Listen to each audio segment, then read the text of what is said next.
Right, so let's be honest here. Most traps in tabletop RPGs are a little boring. You know, you step on a tile, you take damage, the healer spends a spell slot, and everyone moves on, right? There's no tension, there's no decisions, there's no story, right? But a great trap changes the battlefield. It forces the party to choose, it becomes the encounter itself. So we're turning boring damage into legendary encounters using this 5-step method. As you can see here, we're using this guide right here with its 5 steps. Again, you can clone and edit that map. That link is at the top of the chat. So let's quickly just kind of go over each one. There's going to be 1, you're going to define your purpose. 2, you're going to use the environment. 3, you're going to decide the trigger.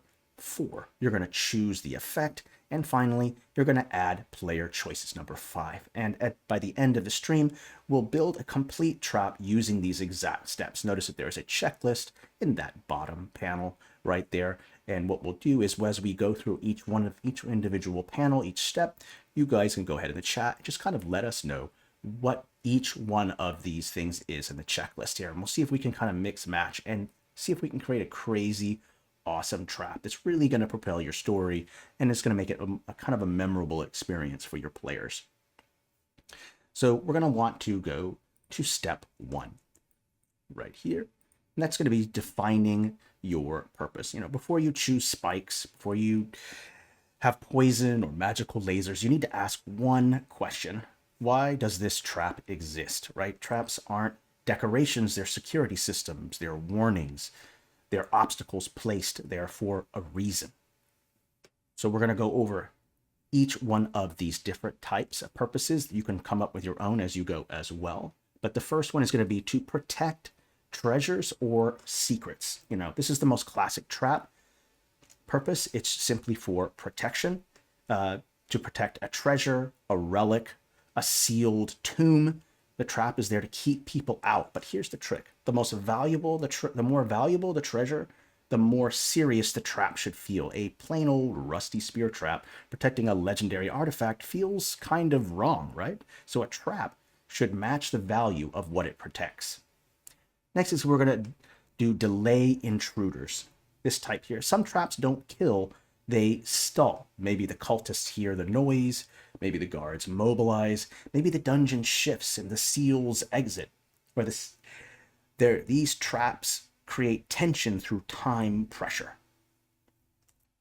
There's also 3. It's going to signal danger. Some traps are alarms. They make noise, they release flares, they summon guardians. These traps exist to alert defenders. Think of them like fantasy security cameras. That last purpose is to drain resources. These traps are designed to weaken the party. They have some cost, hit points, spell slots, time, tools, rations. They soften the party up a bit before a real fight. The takeaway here is that good traps serve the story, not just the damage. So ask yourself, what is this trap trying to accomplish for the dungeon? So now that we know what step 1 is, people have an idea what they want for 1 in the checklist. That means what is the purpose of this trap using these 4 purposes or one that you came up with. Either one is fine. It doesn't matter.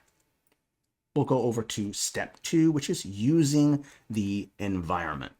Okay, that's going to be super important.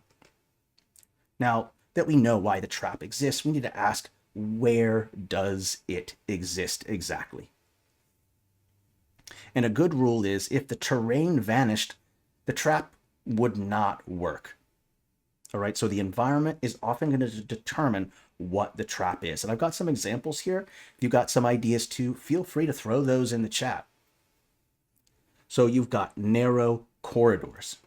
Corridors are perfect choke points that you can't walk around, right? You have to go through. So pressure plates work best where players have limited movement. What about old ruins? What kind of traps can you put with those? In ancient structures, the environment itself becomes the trap, whether it be rotten beams, weak stone, broken staircases. Sometimes the trap isn't mechanical, it's just neglect. What about caves? What kind of opportunities do caves have? You have rock falls or collapses. In caves, gravity is the real enemy. Loose ceilings, unstable tunnels, the environment feels natural, but not artificial. What about temples? I like temples. This is one of my favorites. Temples don't really use tripwires. They use runes, holy seals, guardian spirits. The trap should reflect the culture that built it. So if you have a temple, then maybe you want to have maybe some magical elements for your traps. If you're in a jungle, then maybe you want to have jungle specific type of traps, right? So it's the culture that lives in that environment will just determine very much about what kind of trap that it is. So super important. There's also that last one, swamps. In swamps, the ground itself is dangerous. There's soft mud, hidden pits, deep water under moss. Players aren't just avoiding a trap, they're navigating hostile terrain. Let's go over to trigger number 3 here, which is going to be what is the trigger? Traps should feel fair. Players shouldn't have to guess, or they should have the chance to notice them. They should be able to avoid them. They should be able to interact with them.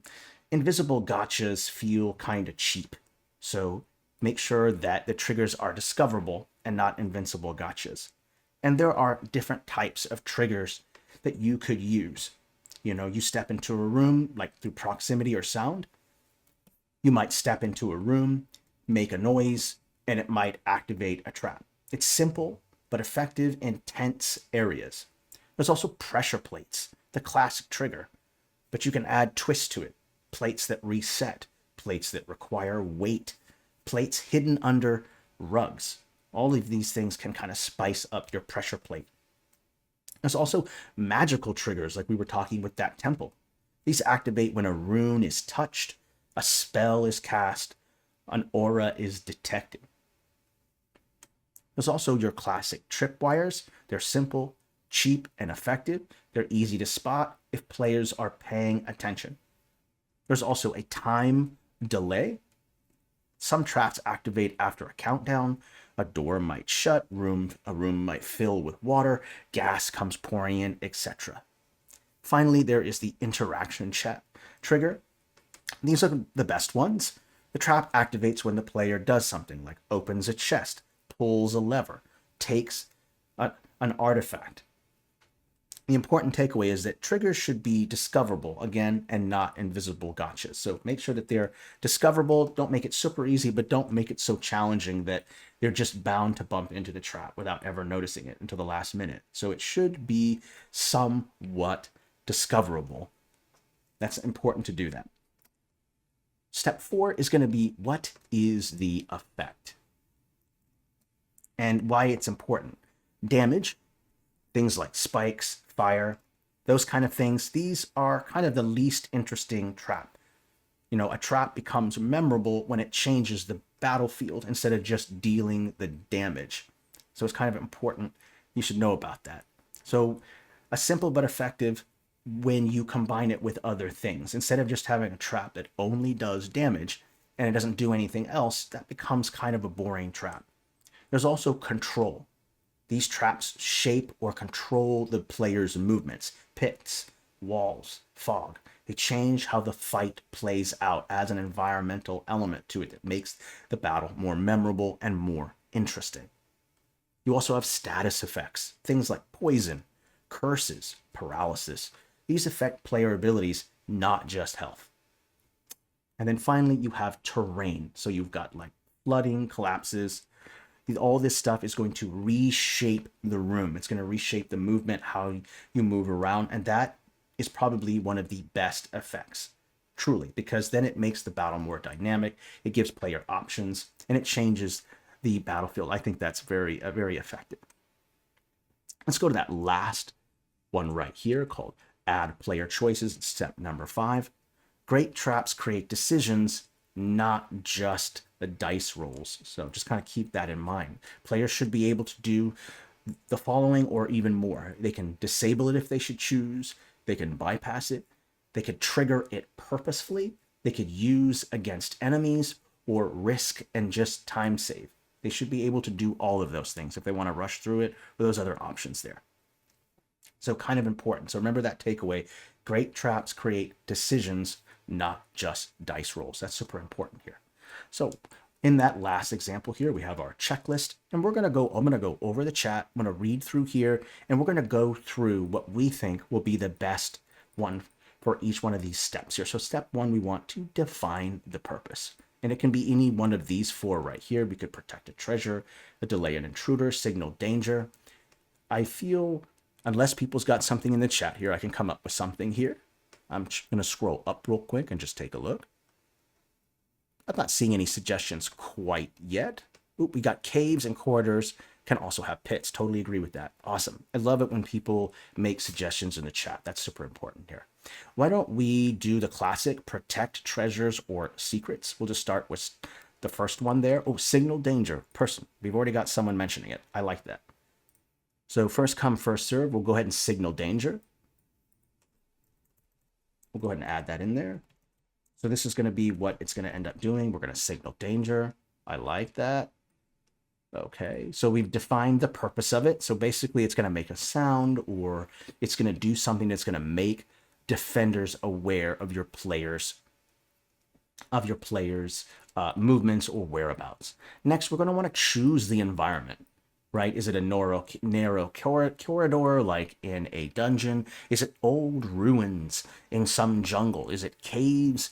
Is it temples, swamps? We need to come up with an environment that's going to work well. So if you have ideas, feel free to let me know in the chat. First come, first serve. So whoever mentions it first in the chat, ooh, a swamp. Oh, I like that idea. Now that sounds like fun. Yeah, let's go ahead and add that in there. A swamp. Perfect. Love it. I don't know either, but we're going to come up with something. It wouldn't be fun unless you guys gave me some kind of challenge, and I prefer it to be kind of more difficult. It makes it way more interesting. So we're going to have a swamp. We're going to have signal danger. Let's go to number 3 here. What do we have? What is the trigger? Is it going to be a proximity to sound? Is it going to be a pressure plate? Magical tripwire? Is there going to be a time delay, an interaction of some kind? I mean, if someone's saying here there's an old hag in there, so why don't we use magic? I think that will make it more interesting. And in fact, what we can do is a mix between magic and using the environment itself. Like maybe there's some moss that looks like it's grass and you can step on it, but it's an illusion and players fall into it. Something like that. So let's go with magical. I think that makes it more nice. I love that. Let them know when the HOA is coming to check up on her. That's great. All right, let's go ahead and put down magical is going to be the trigger. Let's also go with number 4. What is the effect? What is it going to be? Is it going to be damage? Is it going to be a mix between damage and control? Maybe the pit, because the water is magical, maybe players can't tell up from down, so they think that they might be swimming up towards the surface of the water, but it turns out they're actually swimming down.